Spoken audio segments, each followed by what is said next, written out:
Vice Chairman, for giving this opportunity to collaborate with STEKOM University Indonesia. And also, I would like to thank our rector from STEKOM University, Dr. Joseph, and the MC Novita and Sari for making this event international webinar. Now, I would like to invite our speaker, Professor B. Moohambigai, the assistant professor from Artificial Intelligence and Data Science from Arunai Engineering College, to deliver a lecture on Big Data Analytics. Please, the session will be handed over to Professor B. Moohambigai. Yeah, good afternoon to everyone present here. And this is Moohambigai from Arunai Engineering College, belongs to AI&DS department. Okay.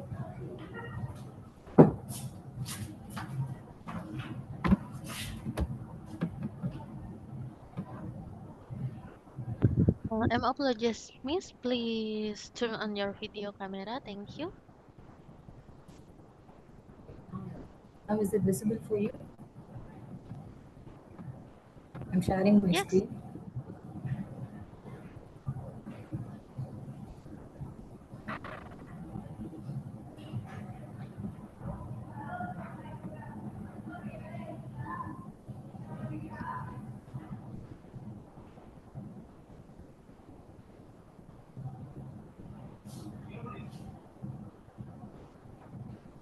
Yes, sir.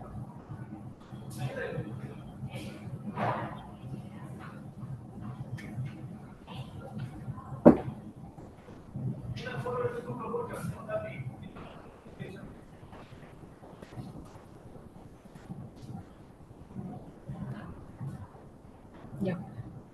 Now we are going to see on the trending topic, that is big data analytics. Okay. So as we know that big data is nothing but a huge volume of a data that have been emerging in a day-to-day life.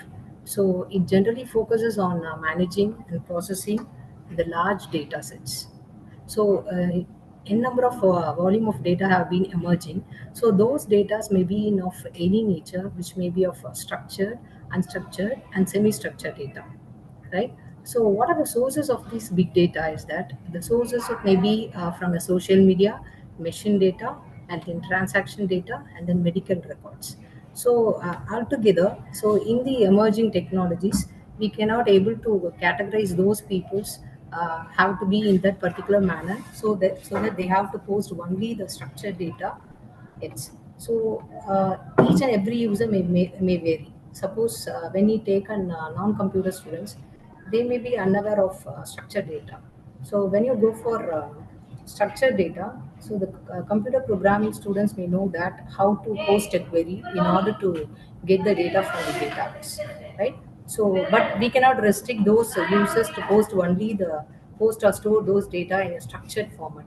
So the data may be in of any format. It may be in semi-structured, and then structured, and then unstructured format. And here comes the main area of an big data. So altogether, the big data analytics. So first, let me see about what I mean by big data. So it is an extremely large and diverse collection of structured, unstructured, and semi-structured data. Okay, and then when you go for data analytics, so it converts the raw data into actionable insights. So we can use any tools or techniques used to find the trends and solve problems by using the data. And when you go for a data science, so this is a multidisciplinary approach which is used to analyze the data and derive the actionable insights. So, which is mainly focused on study of the data to extract meaningful fields insight for businesses. And when you go for big data analytics, so we just use several methods, tools, and application used to collect, process, and derive the insights from varied high volume and high velocity data sets. So, which is used to extract the meaningful insights such as hidden patterns, unknown correlations, etc. And next comes the importance of big data. Why we are in need of a big data? So the first thing is that we need to understand the customer needs better, right? So each and every customer may in need of a variety of things. For example, when you take a sports person, he may in need of various sports related articles. So suppose if he is going to be a student, so he is in need of particular material needed by that particular course. Suppose if I want to know about the cloud computing, if I want to know about the big data, I am searching of the best book available in the market. So accordingly, each and every customer is going to have different needs. So with the help of a big data, we can able to analyze, or we can able to categorize who are all the customers, and according to their needs, we need to satisfy those requirements, and then make the process more efficient. So suppose when you take suppose when you take on manufactured products, right? Suppose if they are selling a product, so sometimes we'll be returning those products. So the cost of return product may be very high according to the production when compared to the production data. So these technologies or these controversies may be analyzed by the industrial peoples in order to make those manufacturing products more efficient. And then the next thing is the detect risk and check frauds. So as the fraudulent has been occurring in many banking sectors, and when you take any insurance companies, so the fraud detection has been, it plays a major role. So this is a major risk process that is involved. So big data is used to detect those risks, and it just inform to the particular concern about what are the fraud activities taking place. And then when you go for reducing the cost, so as I said that the cost of product return is 1.5 percentage times of actual shipping. So altogether it helps the whole industries in order to save the cost, and then according to the customer needs, we can sell our product and can increase the productivity in case of a manufacturer. And then next comes the major views of big data. So accordingly, so there are so many views of big data. Here I have listed only 10 views of a big data. So the first view is that when you consider the volume, so volume is nothing but a size of a data. So as you know that in a fraction of second, we are posting n number of millions of messages that have been across the various countries. So we are in through with the help of social media, and with the help of any medical records. And suppose when you take a banking, it may involve many transactional data, right? Altogether, these data form a huge bulk that we call it as a volume. And then the next thing is that velocity, the speed at which the data is generated. Suppose assume that if I'm delivering my lecture in a fast manner, right? Which couldn't be received by you. Suppose if you are unable to receive at that particular speed. So the speed at both the ends should be balanced. If it is not stabilized, this will be going to be a major issue. So that we call it as in velocity. Okay. And then the next thing is that variety. So different types of a data. So as I said earlier, a huge volume of or massive volume of a data have been emerging. So each and every data need not to be of the same time. So the data may be of structured, semi-structured, and then unstructured data that we will discuss in the next upcoming slides. And then next thing is that veracity. So data accuracy. Suppose when you take a database, if I want to specify the person age is 30, instead of 30, if we specify 300, it could be of no use, right? So the accuracy is not maintained. So here we can say the data is inaccurate.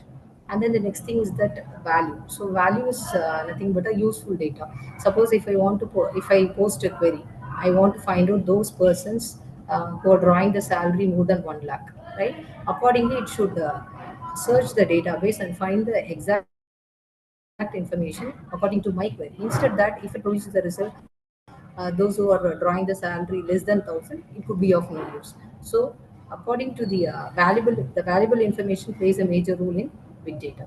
So and then the next thing is that validity.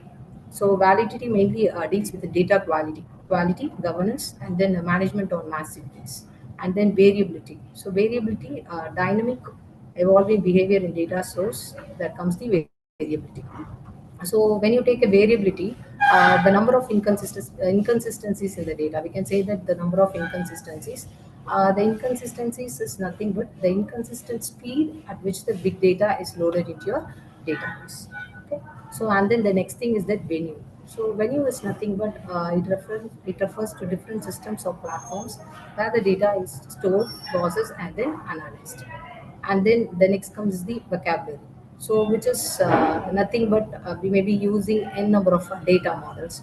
So the data model generally represents the visual representation of relationship between those data, and as well as the semantics that describe the data structure. So suppose if I want to convey a particular thing in an exact meaning, so if it couldn't be described by you, it is of no use, right? If I say, for example, hello, how are you? But if it is interpreted by you as hello, how old are you?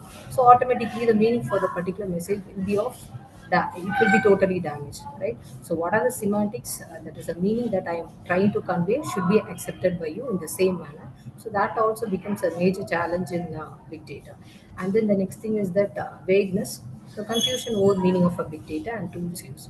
Suppose we may be having certain words which will be having more than one meaning, right?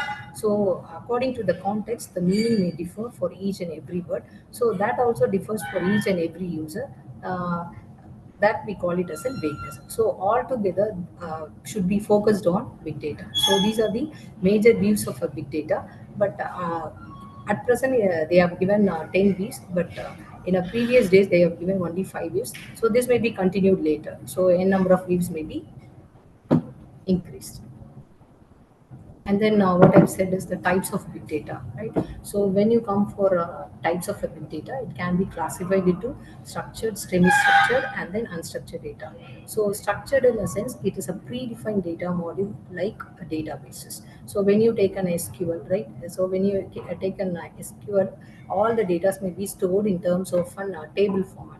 So accordingly, this table format is generally when we refer a data, the data is referred with the help of rows and columns. Suppose when I take a first value, it represents the row 0 and then column 0 value. Likewise, each and every data will be stored in a structured or predefined template format that we call it as a structured data. Usually, normally, it just takes the text format.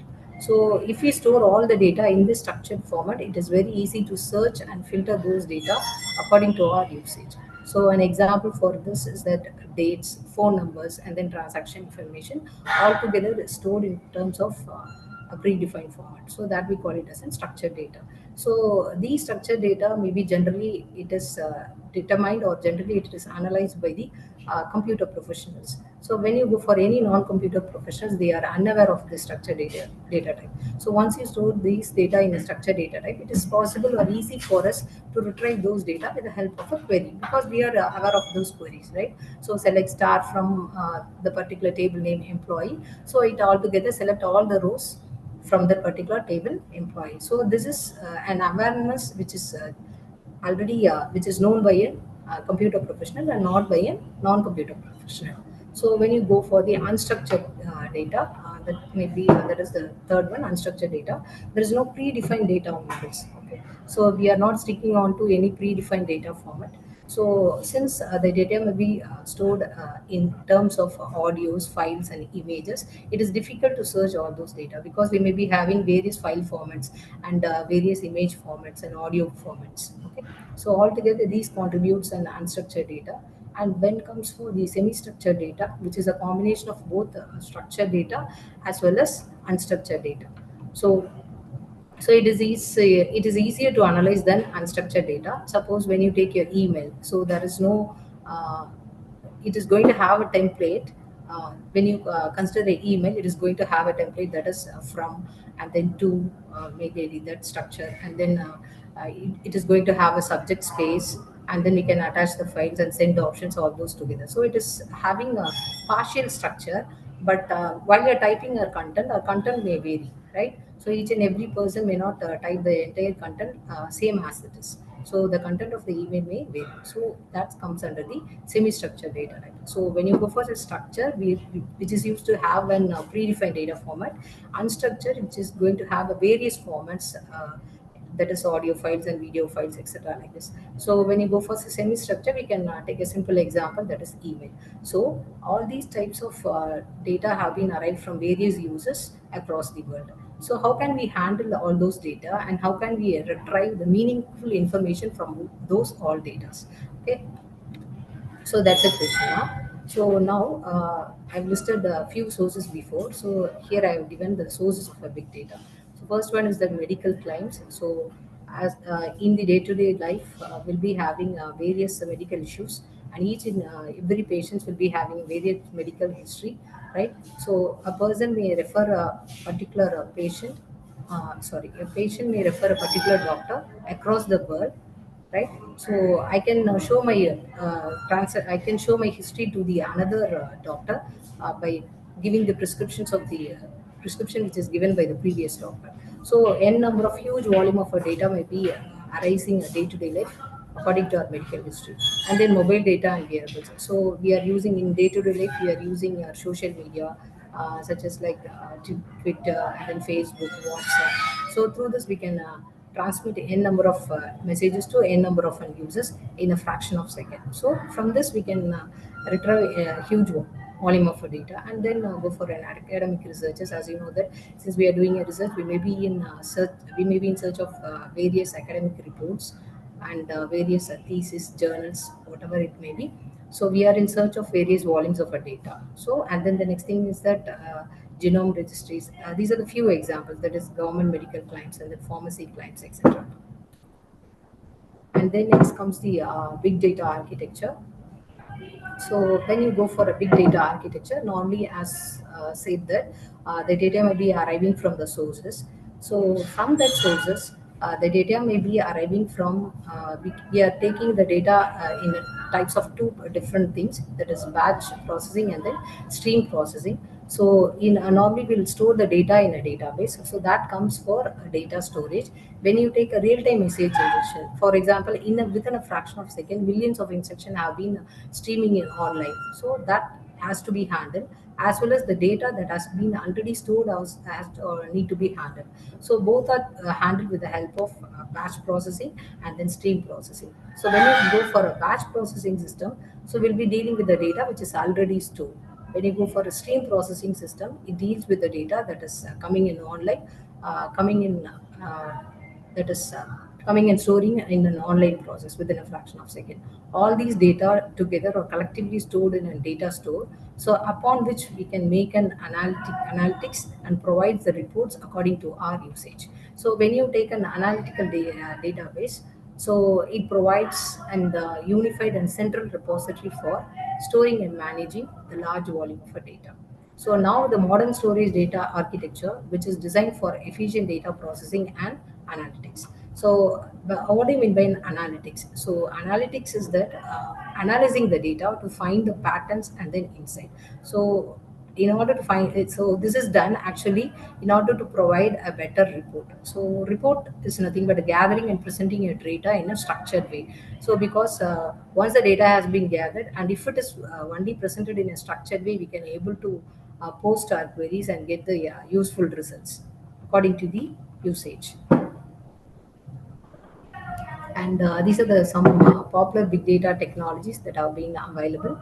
So first one, Hadoop, Hive, and then Apache Flume and MongoDB, Apache Cassandra, Apache Spark, and then Apache Kafka and Elasticsearch. So Hadoop is generally used for distributed storage and processing, whereas Apache Spark is generally deals with fast in-memory data.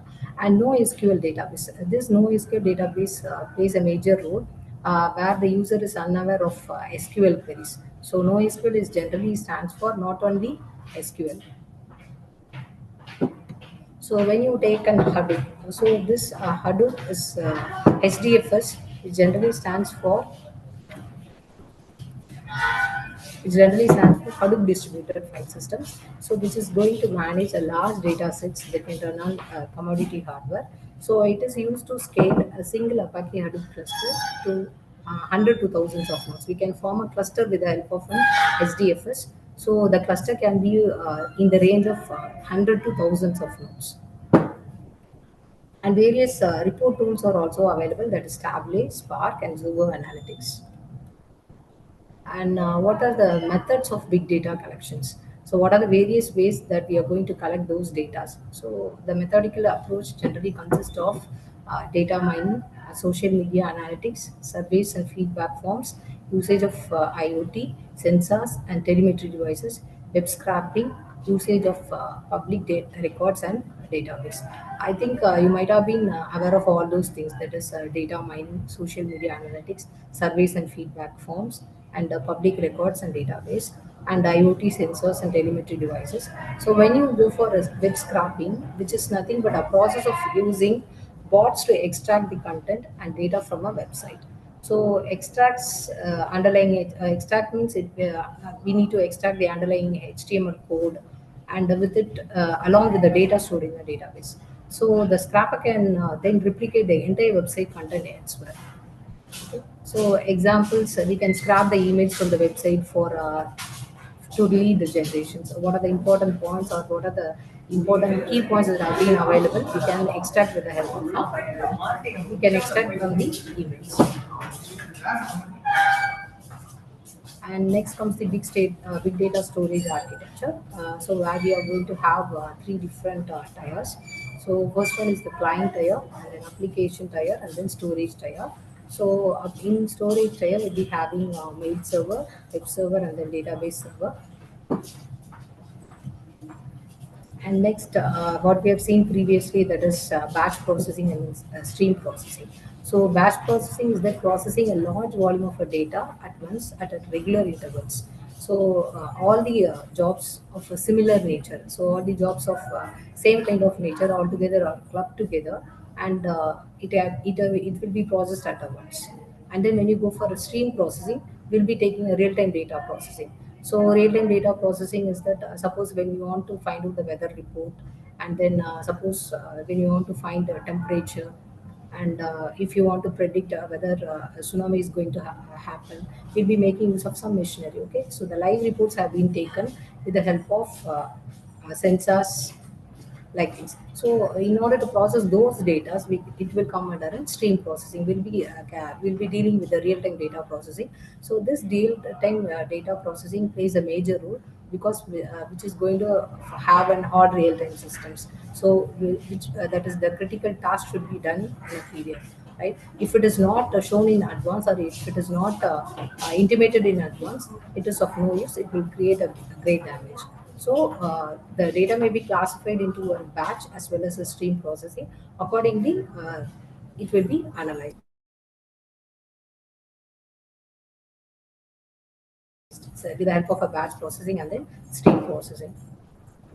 And then here I've shown a simple diagram for batch processing. All those recorded events are stored in a disk. So periodically we can post a query according to the usage of the particular user. So when you post the query, so we'll be getting or retrieving the answers, and that have been returned into a database. So here we are using an HDFS, that is HDFS stands for Hadoop Distributed File System, so which is used to manage the large data sets that can run on commodity hardware. So here we can also form a group of clusters. The cluster of nodes may be, the range of clusters may be ranging from 100 to thousands of nodes. And here we can use the reporting, which may be an Tableau or Spark or Zova Analytics. And when you go for stream processing, as I said that it is dealing with the real-time events. So automatically we can post a query. Suppose at a given time, n number of we can able to check that how many number of users are competing for a particular product. Suppose if I want to buy a mobile phones, right? How many number of users are competing for that particular resource? So that query can be posted in that particular moment. We can able to retrieve it. So here the database used is KB store, which is normally in terms of key value pair. Suppose when you take an telephone directory, it can be stored in a terms of a key value pair. So the key may be the name of a customer, and the value may be the phone numbers, right? So altogether it is generally we can say that the real-time events altogether it is stored in terms of key value pair. And the live report can be generated with either with a live report can be generated, or we can able to view those data in a dashboard. And the next thing is that statistical analysis in big data. So statistical analysis, we can classify the statistical analysis into descriptive statistics and inferential statistics. So descriptive statistics mainly deals with the mean, median, and the mode.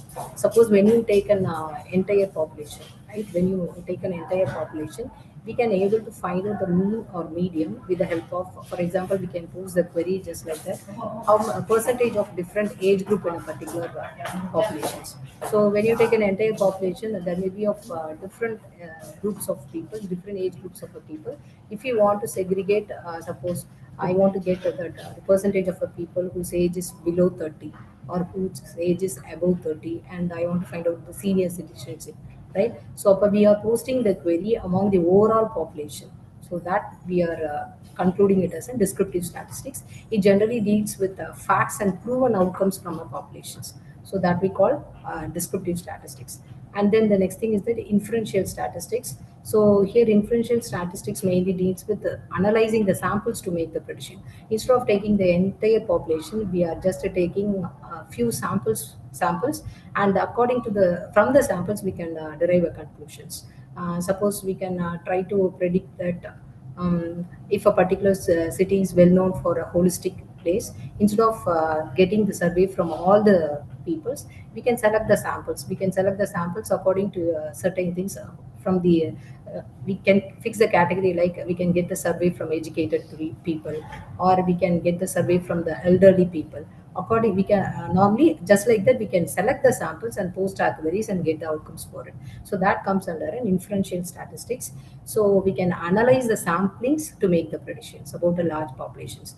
So here with the in order to make an inferential statistics, we'll be using an hypothesis testings and confidence intervals. So when you go for an hypothetical testing, so if that is we can able to retrieve an enough evidence in a sample data and draw the conclusions from it. So that we call it as an hypothesis testing.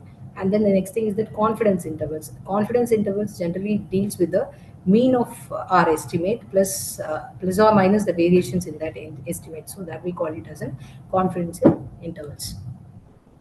And altogether, what I've said previously, that is a descriptive statistic that is shown graphically. So we are just taking an analysis over the entire populations. So that is listed here. Statistic that summarize or describe the features of a data set, such as its central tendency or dispersion. So we are taking the overall population in order to make conclusions or predict the outcome. And what comes the inferential statistics. So as I said now, from the entire population, we'll be choosing a sample.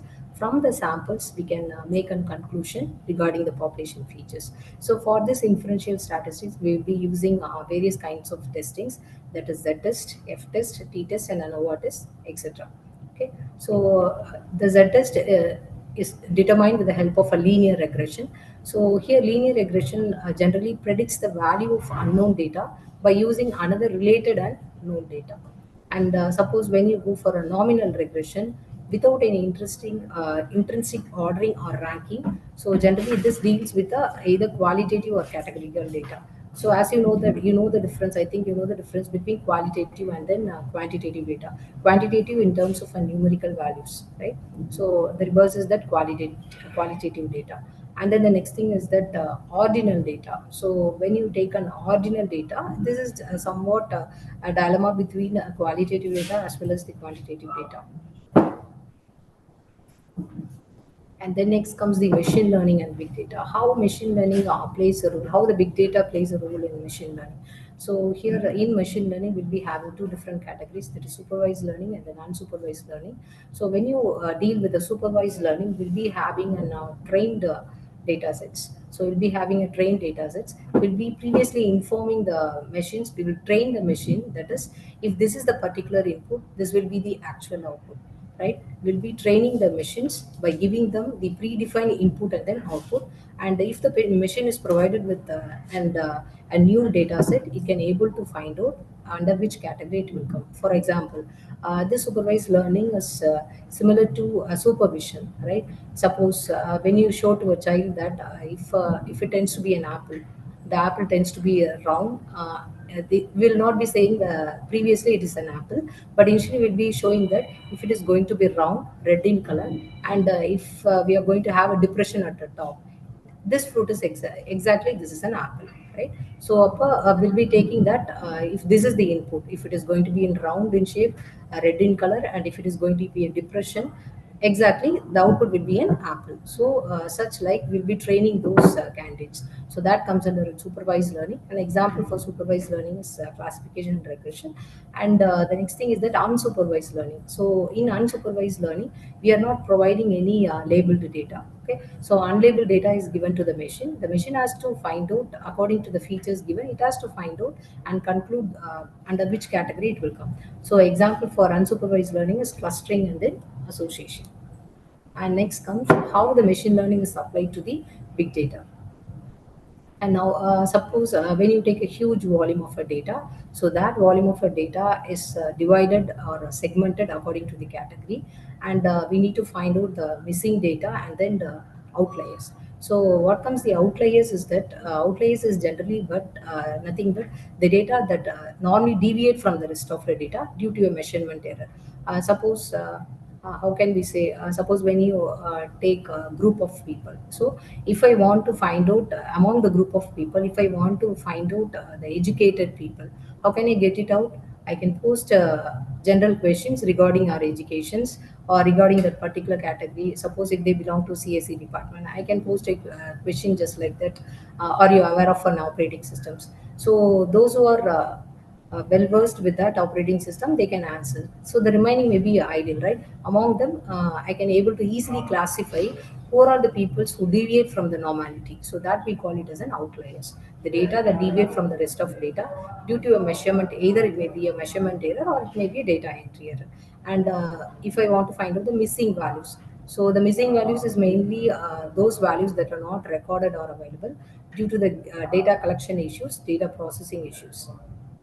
And altogether we can perform three different types of analysis, that is descriptive analysis, predictive analysis, and then prescriptive analysis.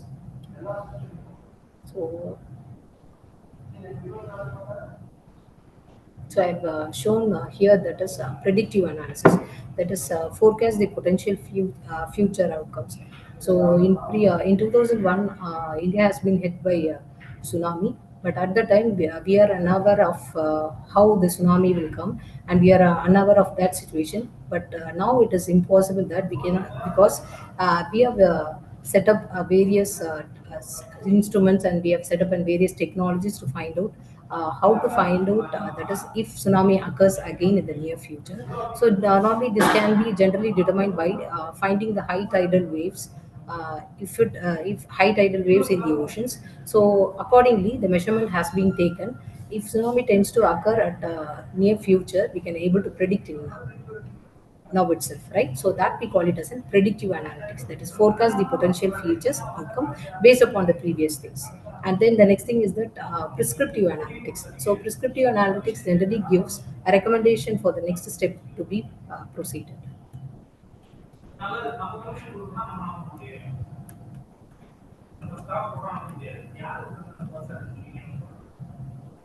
Okay. So altogether, these analysis make the big data efficient to get the outcome. And these are the few big data analytics tools, that is HBase, Spark, Talent, Splunk, Kafka, Hadoop, and data analytics platform.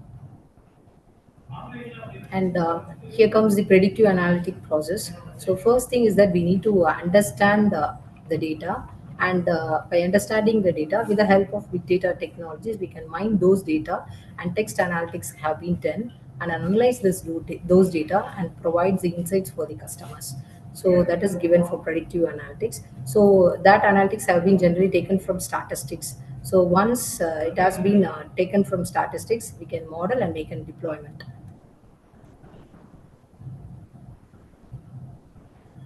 So this is a simple scenario I've given you.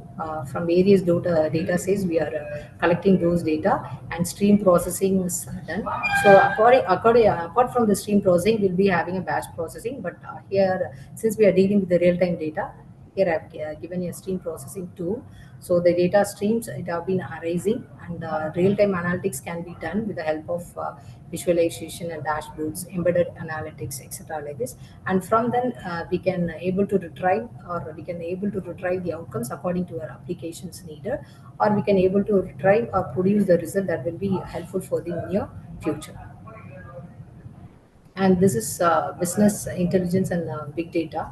So here, this business intelligence mainly deal with traditional sources, corporate reports, structured, descriptive, and diagnostic analysis. And when you take in big data analytics, as I said earlier, semi-structured data, structured data, predictive analysis, and prescriptive analysis. So the main common thing for all those things is that the large data sets, and we should derive the value which is of useful nature, and the next thing is the trends and forecast. And these are the few application areas where the big data plays a major role. So the patient, suppose when you take a healthcare session, patient monitoring, predictive diagnostic, and the benefits is that improved outcome and personalized treatment. And what are the key benefits of using big data analytics in finance? So in financial data, we can able to improvise the decision making. So we can able to find out in which area we may be lagging, right? Suppose when you want to sell a particular product, we generally compare our product with the other manufacturer's product, and we just improve the efficiency of our product by finding out the deficiency that we are having in our product. So that's why it can able to provide and improve decision making process, and also it increases the efficiency, enhance customer experience, and better risk management. And how the big data plays a role in banking sectors. So the first thing is that profiling of customers, and the detection of fraud, and then decision of lending, and then compliance with regulations, cyber security, etc. And how it plays a major role in retail industry. So retailer data, and then we'll be dealing with the supply data, market data, and then shopper data. Altogether, it is transformed and integrated data with the help of ETL, that is extract, transform, and load. And it is provided to the collaborative web-based workshop. And based upon that, we'll be making and useful information to the retailers, and accordingly we can make our budget planning, and then category planning, and shopper sensitivity. What are the major challenges of a big data is that budget requirement, and the new data center workloads, data quality assurance, performance of a data, storage bulk, and then mastery in analytics. And what are the four aspects of big data ethics is that identity. Is offline existence identical to the online existence? Because sometimes we may feel that we'll be well versed, or we'll be comfortable with online data instead of getting the values from an offline data. So this plays a major role. And then the next thing is that privacy. Who should control access to the data about you? So since we are posting our day-to-day life, since we are posting a huge volume of our data, who is going to have and control access to our data? Suppose we might be wondering at various times that we may be talking with our friends that I want to visit a particular place for our summer vacation or winter vacation, right? We might be wondering that according to our conversation, the data related to our conversation is automatically posted in your mobile phones or in your social media as an advertisement, right? So actually, there is no, as the technology increases, there is no privacy for our data. So our data, so that plays a major role, right? So our information may be stilt, or yeah, our information may be stilt, and it is used by various persons. So we may be unaware of our own data. So here the privacy also plays in major roles. And then the reputation, how can we determine what is trustworthy? So we cannot able to say that we cannot able to trust everyone in the world, right? So which plays in that is trustworthy is also an important thing. And then the ownership, what does it mean to own data about ourselves? So these are the four aspects of big data ethics. And then these are the big data trends. The first one is that the rise of machine learning, the need for better security, extended adoption of predictive analytics, more cloud adoption, more advanced big data tools, more data sources, flexible and customizable dashboards. And these are the big data platforms, that is Hadoop, and then Spark, Google Cloud BigQuery, Amazon EMR, Microsoft Azure, Cloudra, IBM InfoSphere, Wikinsys, Databricks. So Apache Hadoop, so where they are using is that in Yahoo, Facebook, and Twitter they are using the Hadoop. And then when you go for a Netflix, Uber, they'll be using an Apache Spark. Accordingly to the various applications, they have been using these Hadoop, Spark, and Databricks, etc. And what are the future aspects of big data analytics? So, the future aspects of big data analytics is AI integrations, real-time analytics, edge computing, increased automation, and then privacy enhancement, advanced visualization, quantum computing. And suppose, since we are dealing with the world of artificial intelligence, we know that what are the things that we are performing as a human can be able to perform by the machine itself. So, how can we able to train those machines with the help of an supervised learning? What I've said in previous slide, supervised learning, and then unsupervised learning. So, once you go for a supervised learning, you'll be aware of those predicted output according to the given input. So we just need to integrate the artificial intelligence with the big data. And then the next thing is that real-time analysis. So real-time analysis, we can able to make a faster decision making with real-time data processing. Suppose instantly, if a major crisis have been occurring in our country, right? So that data may be spared by all those governing officials, and instantly we can able to make our decisions, so that we call it as in real-time analytics. And then edge computing. So edge computing, the data, bringing the data processing closer to the source for reduced latency, that we call it as an edge computing. And then the next thing is that increased automation. So automated data cleaning process, integration and analysis. And then privacy enhancement, improve data privacy and security measures, advanced visualization, and that is more intuitive and interactive data visualization tools. And the next thing is that quantum computing, potential for handling and analyzing data at unprecedented. And the final conclusion is that it is not more, we can say that big data analytics is not just more than a tool. It is actually, it's a mindset, right? So as we know that as we know that we can generate a more number of volume of data throughout the worldwide, we cannot able to stop it together. So we can able to adopt the technologies, as well as we can able to retrieve those information that will be very clear cut. Suppose if I use a post-it query, according to the query, it will need to produce the answers. Thank you for one and all.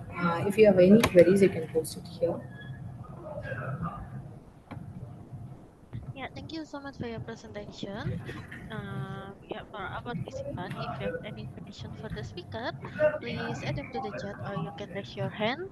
Yeah, first question, we have question from Mr. Mahendra. Yeah, hey professor, I've been reading about big data analysis and how it's transforming various industry. I was curious, could you explain how company decide which analytical tools or frameworks to use when dealing with such larger data set? Also, how do they balance between the complexity of these tools and the need for actionable insight? Is enough. Thank you. Okay. Here, there may be five popular tools available.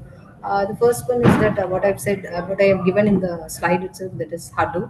So this Hadoop is going to manage and process data sets, large data sets across multiple computers. And then the next thing is that Spark, I think so. So this Spark is used to analyze the data quickly. That is, it can analyze the data quickly in both real time and as well as in batches. And one more tool is the Tablet, which is used to create visual reports and dashboards from data. So visual reports, because the visual representation speaks more about apart from the oral representation. Suppose if I narrate a story, uh, it will be difficult for you to understand. Suppose if I instead of narrating a story, if I visualize those information, it will be more clear for you. So for such kind of things, we can use a tablet. And then the next thing is that I think Google BigQuery. So that Google BigQuery, which is cloud-based tool for fast, scalable data analysis. So I think these are the few analytical tools that are very useful. Xperi. Okay, thank you for answering. And then the last question from Mr. Rendra. Excuse me, Professor. I've been thinking about the different stake involved in big data analysis when working with such massive data sets, and how do company ensure data quality and accuracy before they begin the actual analysis? Are there specific strategy or best practice they follow to avoid error at best? Thank you and bias. Thank you. Okay. The fact is actually that it helps to balance the complexity of big data analytics is generally data visualization and then data filtering, and then you can use user-friendly interfaces and then automated insights. These are the things that can able to balance the complexity of big data tools with actionable insights. Okay, thank you for answering. I think it's very clear answer from Professor. Yeah, before I close this event, for all participants, please open your camera. I will take a picture on the count of three. Okay, one, two, three.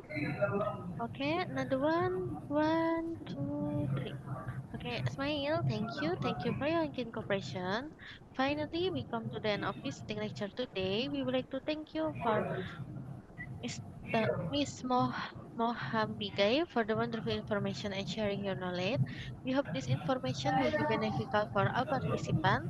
At least we hope to have more collaboration in the future with Arunai Engineering College India. The visiting lecture for today and here. We appreciate you soon. Thank you and have a nice day and goodbye. Thank you, ma'am. Thank you for one and all. Thank you. Thank you so much.